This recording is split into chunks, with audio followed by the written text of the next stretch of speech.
démocratique du Congo. Et Madame Bébéta Bernis est notre invitée, elle est enseignante, elle répond à nos questions et je crois que nos fidèles téléspectateurs jusqu'ici comprennent déjà l'état des lieux ou savent déjà l'état des lieux de l'enseignement dans notre pays qui est la République démocratique du Congo. Alors Madame Bébéta, puisqu'il ne reste plus beaucoup de temps, très rapidement, peut-on savoir quelles doivent être les priorités dans notre secteur d'enseignement, dans ce qui concerne que notre pays, la République démocratique du Congo? Merci beaucoup, Madame Love. Concernant le priorité, vous savez, la RDC est un pays riche. Nous le disons, c'est devenu comme un slogan, riche en sol et en sous-sol. Vous comprenez? Déjà que le sous-sol de notre pays, nous ne bénéficions même pas de cela, mais nous pouvons encore profiter du sol, n'est-ce pas? Et donc, dans l'enseignement, les priorités, nous devons prioriser l'enseignement technique et la formation professionnelle. Parce que lorsque l'élève qui apprend la technologie en 7e et en 8e, il doit être capable de créer déjà vous voyez, on montre l'installation électrique, les interrupteurs, on leur apprend comment la circulation électrique se passe. Et donc, là, cet enfant doit être en mesure déjà de nous faire une installation. Vous comprenez? Et l'élève qui apprend la zoologie, la botanique, doit être en mesure de nous planter déjà, de nous faire un petit champ. Parce que c'est l'agronome à venir. Vous comprenez? Les priorités, nous devons prioriser, comme je le disais, l'enseignement technique et la formation professionnelle. Quand je parle de ça, je fais allusion à l'électricité, à la menuiserie, à la mécanique, à l'agriculture, à l'élevage. Vous comprenez? Regardez, madame, nous avons aujourd'hui autant de terres, d'espaces verts qui sont vides, qui sont inoccupés. Vous comprenez? La RDC, il suffit seulement de prendre la route, la nationale numéro 1, vous verrez tout cet espace qui est vide. Mais alors que la RDC pouvait produire des légumes ici et pouvoir les exporter. Vous comprenez? Lorsque nous avons, aujourd'hui, je ne sais pas s'il y a combien d'universités où il y a l'agronomie. Alors, comme on ne sait pas s'il y a combien d'universités qui ont la faculté d'agronomie, on peut former les agronomes qui font 3 ans et on les lance. Nous avions à l'époque le service national qui nous aidait dans le champ, dans les champs, dans l'agriculture, dans l'élevage, dans la pêche, dans la pisciculture. Vous comprenez? Notre pays a une économie extravertie, c'est-à-dire elle est tournée vers l'extérieur. Et nous devons arrêter cela parce que nous ne saurons pas nous émerger.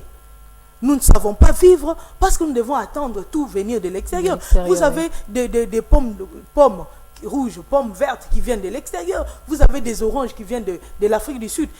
Comparez une orange qui vient de l'Afrique du Sud et celle d'ici, vous verrez la différence. Même dans la saveur, notre orange, surtout les oranges de Congo central, waouh. Voilà. Notre orange, elle est savoureuse. L'orange venant de l'Afrique du Sud, elle a un goût, je ne sais pas, je ne veux pas léser les gens, mais laissez-moi vous dire que nous devons prioriser ces secteurs-là. La formation professionnelle. Aujourd'hui, nous avons le ministère de la formation professionnelle qui est dirigé par l'un de notre, l'excellence, M. John Toumba, qui a beaucoup de défis à relever. Nous avons l'INPP. L'INPP, oui. Vous comprenez? C'était ça le travail de l'INPP. Tous ceux qui n'ont pas de moyens pour faire, qui n'ont pas, qui n'ont pas atteint la moyenne pour aller à l'université. La moyenne pour aller à l'université, ils devaient passer par là. Par l'INPP, oui. Nous devions avoir l'INPP dans toutes les provinces. Vous comprenez? Dans toutes les grandes villes.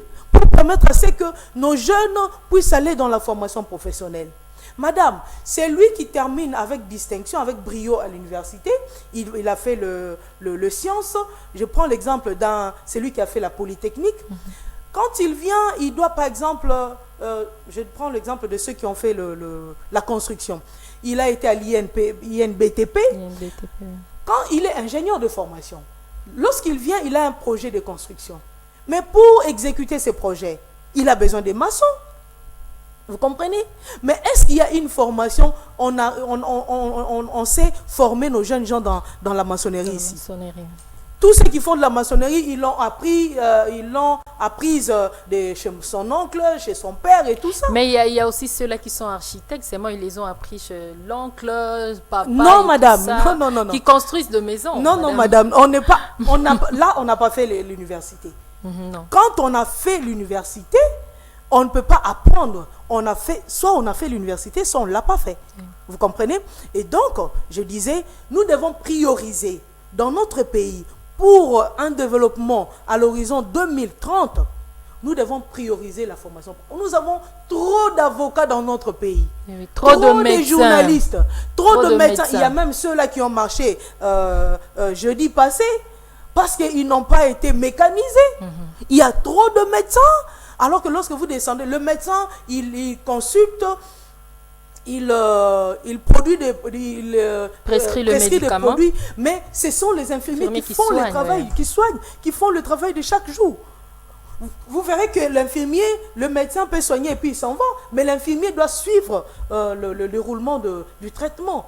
C'est-à-dire que nous avons besoin de nous focaliser plus dans la formation professionnelle, former des agriculteurs, former des éleveurs, former tous ces gens, des menuisiers, madame. C'est honteux aujourd'hui, nous allons acheter le meuble à Dubaï. Et pourtant, on a tout ici. Nous avons des bois qui traversent. Qui ne sait pas que les bois de la RDC vont prendre la route, le port de Matadi? Qui ne le sait pas? Nous, la RDC, mais c'est honteux, la RDC ne doit pas ou ne peut pas importer le meuble. Parce que nous avons nos forêts ici. Et lorsque nous avons des gens qui sont formés dans la menuiserie, eh ben, on installe des usines, des industries, ils peuvent fabriquer nos meubles ici. Nous avions à l'époque beaucoup d'entreprises ici, beaucoup d'usines qui ont fermé. Mais comment voulez-vous que nous ayons toujours la main tendue vers l'extérieur? Nous n'allons pas nous développer avec ces systèmes-là. Donc, nous devons prioriser les techniques et la formation professionnelle. C'est très important. C'est très important. Merci beaucoup, Madame Bébéta. Et pour finir, quelle réforme? Tout à l'heure, là, vous avez essayé de proposer, vous avez dit que vous avez insisté pour dire que non, voilà, il faut qu'il y ait une réforme. Alors, quelle réforme qu'il faut dans ces secteurs de l'enseignement pour essayer d'amener le pays au développement d'ici l'horizon 2030? Merci beaucoup, Madame Love. Il y a beaucoup de réformes. Nous devons commencer par le programme national. Le programme de l'enseignement. Ces programmes, ils datent de plus de 20 ans. Alors que les réalités que nous avions il y a 20 ans ne sont pas les mêmes qu'aujourd'hui. Les réalités ont changé. Vous comprenez? On doit commencer par réviser, revoir le programme national de l'enseignement, l'adapter avec les réalités d'aujourd'hui. Ça, c'est la première réforme. Nous devons passer aussi à ce que j'appelle la réforme du corps professoral. Surtout ça. La réforme du corps professoral. Les enseignants ne passent plus de concours. Non. Ils ne le font plus. Il n'y a pas longtemps, il y avait un projet français, Sésame, qui avait organisé des formations pour le professeur de français. Et à la fin, il y avait des concours. Je vous informe que j'étais 3e au concours, 3e national. Merci beaucoup, 3e national. Mais quand on organise des concours comme ça pour essayer un peu de jauger les niveaux des enseignants, les gens n'y vont pas. Les gens n'y vont pas. Moi, je pense que ce sont les écoles qui devaient plutôt, bon, pas imposer, mais obliger quand même aux professeurs d'aller participer dans ces concours, dans ces séances de formation. Oui, en fait, c'est le rôle de l'État, le rôle du ministère de l'Enseignement. On doit je crois même après 2-3 ans, organiser des concours pour essayer un peu d'évaluer les niveaux des enseignants. Vous comprenez? Il faut une évaluation trimestrielle, par exemple.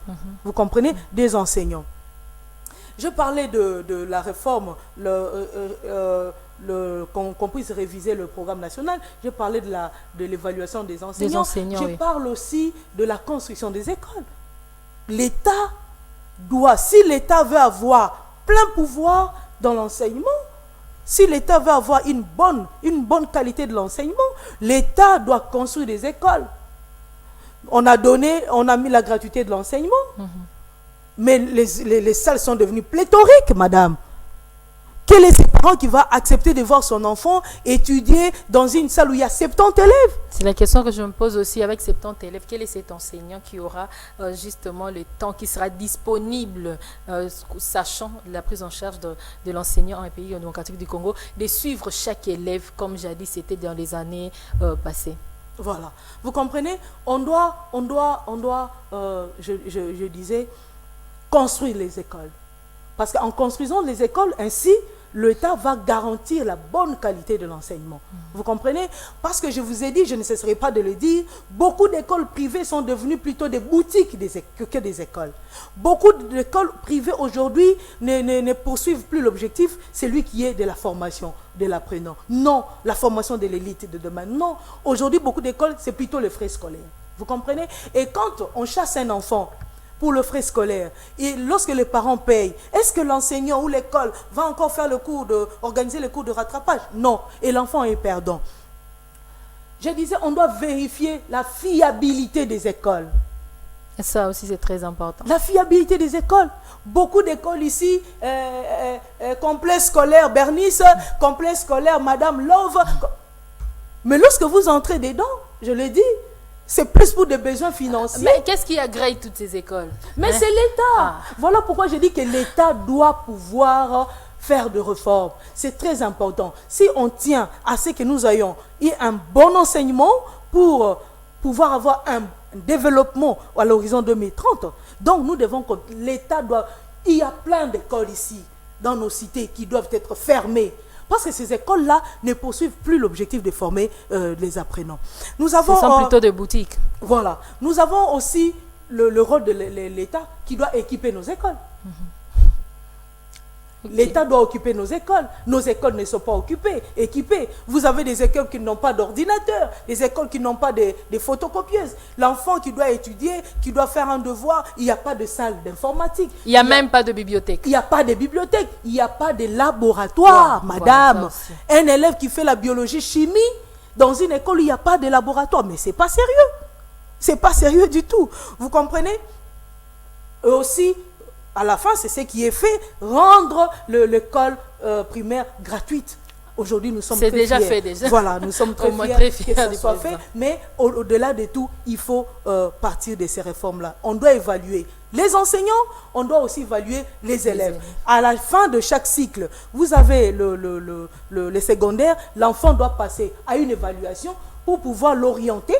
À la fin, à l'obtention du diplôme d'État, l'enfant doit passer par une évaluation pour pouvoir l'orienter à choisir la faculté ou s'il doit faire la formation professionnelle ou il doit faire Madame, vous allez me permettre d'essayer un peu de faire une analyse comparée, n'est-ce pas, avec un pays ami qui est la Chine. Aujourd'hui, nous avons la Chine qui est un pays ami à la RDC, qui s'investit pour le bien-être des Congolais, n'est-ce pas, qui est en bonne relation avec la RDC. La Chine est sortie de guerres internes depuis 1978.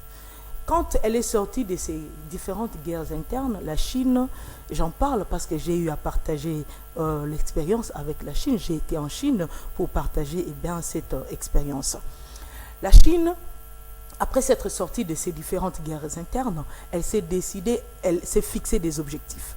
La Chine s'est fixé des défis à relever, n'est-ce pas? Et dans ces défis, il y avait des défis économiques, il y avait des défis diplomatiques, il y avait aussi des réformes qu'il fallait faire, les défis éducationnels. Et dans l'éducation, puisque nous parlons de l'enseignement, de l'éducation, et dans l'éducation, la Chine s'était décidée, n'est-ce pas, de rendre l'enseignement gratuit. On appelle ça en Chine les 9 ans d'éducation obligatoire. Je dis bien obligatoire. Cela signifie que lorsque vous envoyez votre élève dans une école publique qui est prise en charge par l'État, l'État supporte le frais scolaire des enfants. L'enfant va étudier de la première année primaire jusqu'en 9e. 9e ici chez nous, c'est jusqu'en 3e des humanités. Oui, comprenez? Et de la première année primaire jusqu'en 9e, c'est l'État qui prend en charge.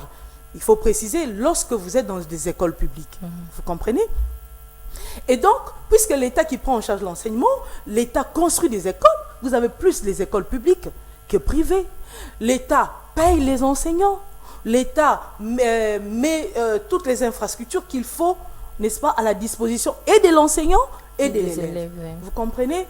Et aujourd'hui, notre président de la République, avec l'arrivée du président Félix-Antoine Tshisekedi, qui a fait de l'éducation son 4e pilier, nous avons vu une avancée avec la gratuité de l'enseignement.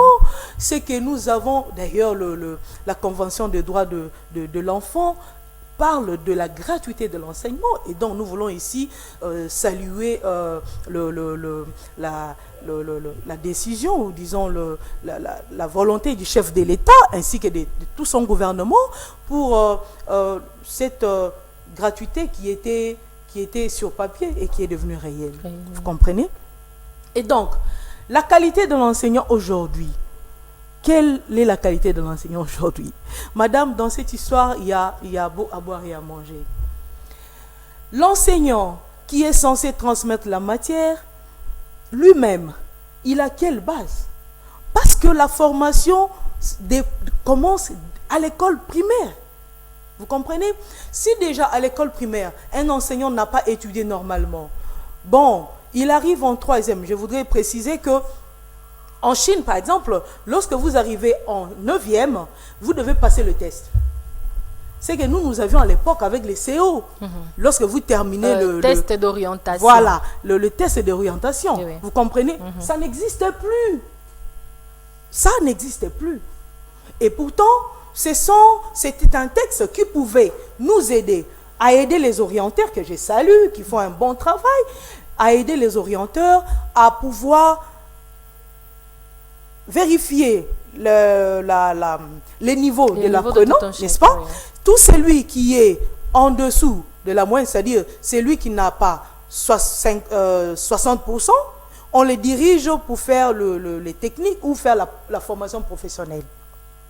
Et celui qui a au-dessus de la moyenne, c'est-à-dire 60 jusqu'au-dessus, on le dirige faire les lycées d'excellence. C'est ce qui existe en Chine. On l'envoie faire le lycée d'excellence. Et donc, tout élève qui sort du lycée de l'excellence, après avoir obtenu son diplôme d'État, il va encore passer un test pour accéder à l'université. Après son diplôme d'État. Après son diplôme d'État. Pour accéder à l'université, il doit avoir au-dessus de la moyenne. S'il n'a pas 70%, alors on le dirige vers les 3 ans, les 3 ans de la formation professionnelle. Vous comprenez? Et c'est lui qui a au-dessus de la moyenne, celui-là, on le dirige vers l'université générale. Dans l'université générale, nous voyons la médecine, le droit, nous voyons la polytechnique, toutes ces facultés-là, elles sont faites pour des gens, des apprenants ou des étudiants qui ont au-dessus de la moyenne. Mais qu'est-ce que nous ne voyons pas aujourd'hui? Même lorsqu'un élève obtient 50%, il ne sait pas redoubler des classes. Parce que les parents vous disent, école Nabino, na fouti minerval cher, bon ezate, moi nanga ko reprendre classe T. Alors donc, pourquoi ne pas s'imposer? Voilà pourquoi je dis, je suis en train d'arriver. Et donc, l'enfant qui passe des classes, avec 50%, il obtient son diplôme d'État. Avec 50%, et c'est cet enfant-là, cet apprenant-là, qui obtient son diplôme avec 50%, qui se tape la poitrine en disant qu'il va aller faire l'université. Non, je suis désolé. Non, ça ne peut pas se passer ainsi. C'est lui, selon le modèle chinois, c'est lui qui est en dessous de la moyenne, il va faire la formation professionnelle ou les techniques. Et celui qui est au-dessus, il va faire les sciences. Vous comprenez? Alors, je reviens à votre question sur la qualité de l'enseignant. Tout ceci entre en jeu. Nous avons 2 élèves qui échouent en classe, dont les parents font la pression sur les écoles. Nous voyons ça surtout dans des écoles privées. Ça, il faut préciser. Le parent qui fait la pression et on fait passer l'élève de classe. Et l'élève passe comme ça avec toutes les lacunes possibles. Je vous dis, j'ai étudié dans une école catholique. À l'école catholique, lorsqu'on a 55, en dessous on a 55%, on reprend des classes.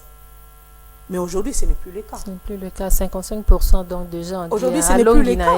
Vous comprenez? Aujourd'hui, avec 51%, on passe les classes. Nous devons revenir dans ces bonnes, comment dire, ces bonnes habitudes qui nous ont aidés. Madame, comment voulez-vous qu'aujourd'hui, un universitaire qui est incapable de s'exprimer en français, un élève qui finit les humanités, qui est incapable de s'exprimer en français. Nous voyons dans les journaux, lorsqu'il y a publication des résultats des examens d'État, il suffit de poser une question à un finaliste, à un lauréat. Vous allez vous casser les oreilles.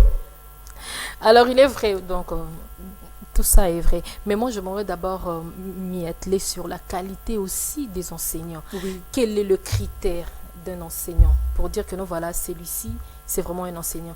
Quel est ce critère qui peut justement désigner un enseignant? Dans les critères, un enseignant doit être quelqu'un qui a été formé pour enseigner.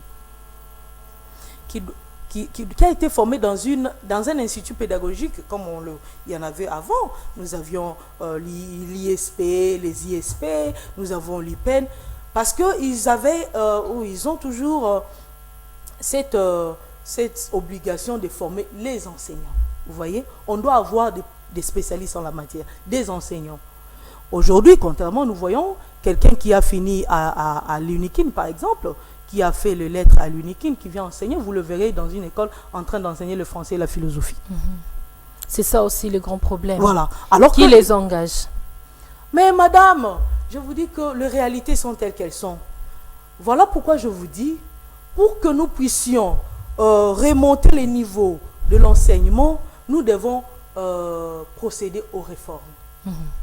Nous allons parler de réformes vers la fin. Donc, la qualité de l'enseignant. Restons d'abord dans le critère qu'il faut avoir pour être un bon enseignant. Pour dire que non, voilà, ça c'est un enseignant qui peut transmettre sa connaissance, qui peut travailler dans tel domaine ou dans tel autre domaine. L'enseignant doit avoir un diplôme qui a obtenu avec distinction, si vous voulez, même satisfaction. Satisfaction, c'est-à-dire pas en dessous de 50%. Il doit avoir un diplôme avec distinction, avec satisfaction, c'est-à-dire je prends de 55 jusqu'au-dessus. Et l'enseignant doit être formé dans un institut pédagogique, parce que c'est le rôle des instituts pédagogiques. L'enseignant doit avoir une bonne moralité. Okay. Vous comprenez? Parce que lorsqu'on est enseignant, on transmet. Je vous ai dit l'autre fois que l'homme ne copie que ce qu'il voit, ce qu'il écoute. C'est-à-dire que l'apprenant prend l'enseignant comme son modèle.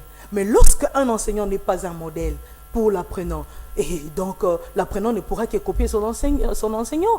Peut-on être enseignant? Donc à l'université, on a pris peut-être l'histoire, mais arriver à pratiquer, on peut avoir un enseignant qui donne à la fois le cours. Là, je ne parle pas de l'école primaire, parce que l'école primaire, vous pouvez, il n'y a qu'un seul enseignant pour tout le cours. Voilà. Là, parlons un peu de l'humanité secondaire. On peut avoir ces mêmes enseignants qui peuvent donner la mathématique, le français lui-même et tous les autres cours. Pas du tout. Lui n'a pas de spécialité. Non, ça ne peut pas se faire. Je l'ai dit, il doit avoir appris. Il doit avoir fait une option, n'est-ce pas, en rapport, il doit faire une option, n'est-ce pas, comme moi j'ai fait le français, j'ai fait la linguistique africaine au département de français, et donc j'enseigne le français, vous comprenez? Il doit avoir été formé pour enseigner ces cours-là. On ne peut pas avoir un spécialiste en tout, madame, on ne peut pas.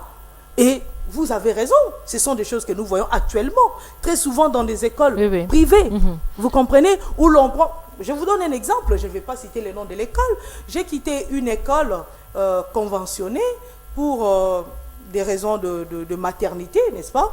Et je suis allée chercher un autre travail dans une école qui était proche de chez moi. Lorsque j'arrive, j'ai brandi mes dossiers. Le directeur qui me dit, non madame, nous n'avons pas besoin d'un prof de français, mais nous avons plutôt d'un prof d'histoire. Moi, j'ai dit non, malheureusement, moi, je n'ai pas fait l'histoire. Non, ne vous inquiétez pas, on peut toujours vous remettre la documentation et vous allez lire. Et puis, moi, j'ai dit non, ça ne se passe pas comme ça. Là, vous allez me donner quel travail à faire? C'est-à-dire que pour que moi, je transmette une matière, je dois être en mesure, je dois la maîtriser, je dois la comprendre pour pouvoir l'expliquer. Nous sommes aux humanités. Je ne peux pas venir parce qu'on considère que l'apprenant c'est un abruti. Non, pas du tout. Avec la modernisation, avec l'Internet, les apprenants d'aujourd'hui, ils sont à la page. Donc vous risquez aujourd'hui de venir transmettre une matière dont vous n'avez pas la maîtrise et vous serez réduit. Je l'ai toujours dit, en tout cas, vous allez m'excuser, ce ne sont pas toutes les écoles privées qui ont détruit l'enseignement en RDC. Nous avons connu des grandes écoles privées. Nous avons connu des écoles, vous me permettez, des grandes écoles comme Massamba, comme Flamboyant, comme Loupio, ce sont des grandes écoles, vous comprenez? Mais là, le recrutement, il est sérieux, il est sévère, parce qu'on tient compte de la qualité de l'enseignement. Parce que vous avez la qualité des parents, et qui veulent aussi une bonne qualité de l'enseignement pour leurs enfants. Oui. Et donc, dans ces écoles-là, ils musent, ils sont sérieux dans le recrutement.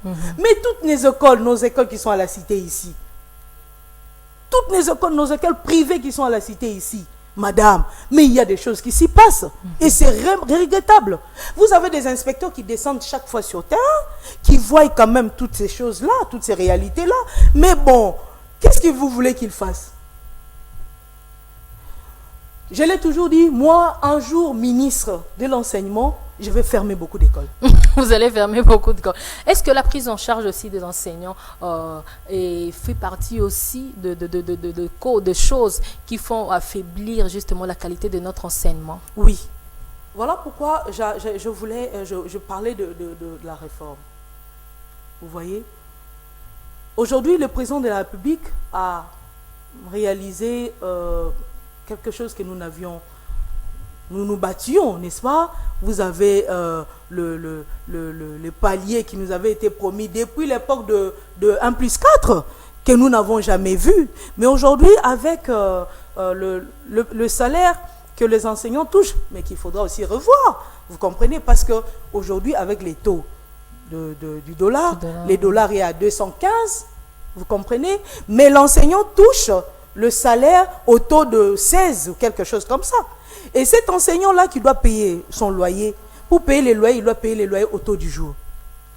Vous comprenez? C'est cet enseignant qui doit aussi payer l'enseignement de ses enfants, qui doit nourrir ses enfants.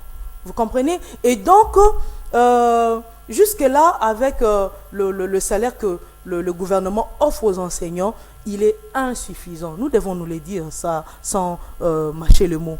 Le salaire est insuffisant parce que c'est lui qui perçoit son salaire en francs au taux de 16, doit acheter les dollars pour payer son loyer. Vous comprenez? La prise en charge de l'enseignant par l'État est très importante. Madame, je suis enseignante de formation. Laissez-moi vous dire qu'il y a des enseignants qui viennent demander de l'argent aux enfants parce que l'enseignant n'a pas mangé. Ce sont des réalités de la RDC. On n'a pas à se voiler la face. Vous comprenez? L'enseignant qui demande de l'argent à son élève parce qu'il n'a pas mangé. Ce même enseignant-là qui n'a pas mangé, il doit aller faire le deuxième chantier. Nous appelions ça comme ça, le deuxième chantier. Il doit descendre au deuxième chantier. Mais qu'est-ce qu'il va encore donner? Parce qu'il n'a seulement rien mangé. Il n'a rien mangé, il est épuisé. Il est fatigué, épuisé. Qu'est-ce que vous voulez qu'il donne? La prise en charge de l'enseignant ou de l'enseignant va rendre l'enseignant épanoui. Parce que l'enseignant qui sait qu'il a son loyer, l'enseignant qui sait qu'il a le soin médicaux, l'enseignant qui sait qu'avec son salaire qu'il peut manger, disons, nouer les 2 bouts du mois, il prépare ses leçons calmement. Madame, combien d'enseignants aujourd'hui préparent encore des leçons? Même au niveau des universités. Vous irez dans les universités, le même cours, la même matière que les professeurs a donné il y a 20 ans, c'est ce qui continue à se donner aujourd'hui. Il n'y a rien, il n'y a pas de nouveautés. Alors qu'avec les choses bougent. Vous voyez, la science bouge, il y a le dynamisme dans la science, dans les connaissances. Mais nous avons étudié à l'université. Vous voyez que le même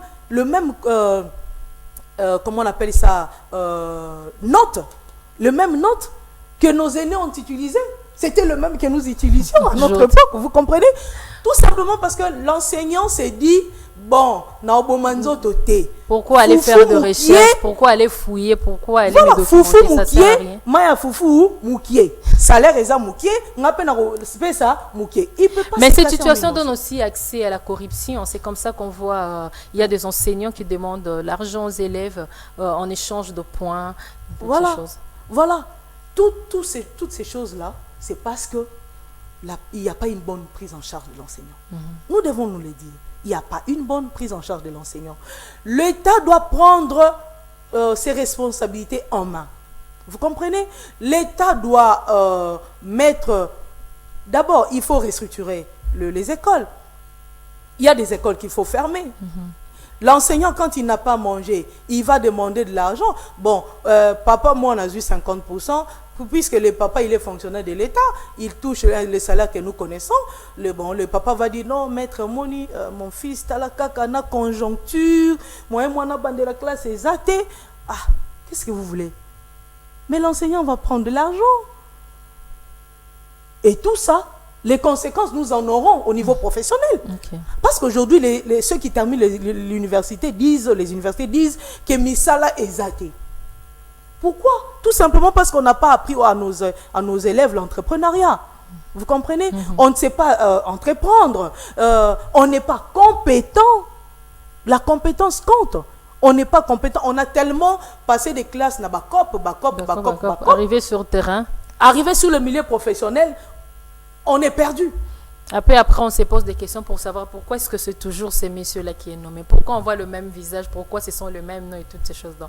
Voilà un peu, fidèles téléspectateurs, c'était là la première partie de la tranche d'animation. Nous sommes dans la thématique quel enseignement pour le développement de la République démocratique du Congo d'ici l'horizon 2030. Madame Bébéta Bernice est notre invitée. Aujourd'hui, elle n'est pas ici en tant que cadre de l'INC, mais plutôt en tant qu'enseignante. Et elle répond à nos questions pour nous permettre à l'État congolais, pourquoi pas aussi permettre aux parents d'essayer un peu de revoir plusieurs choses en ce qui concerne ces secteurs de l'enseignement. Alors, on va déjà prendre une petite détente. Ça sera une très belle chanson de Papa Wemba.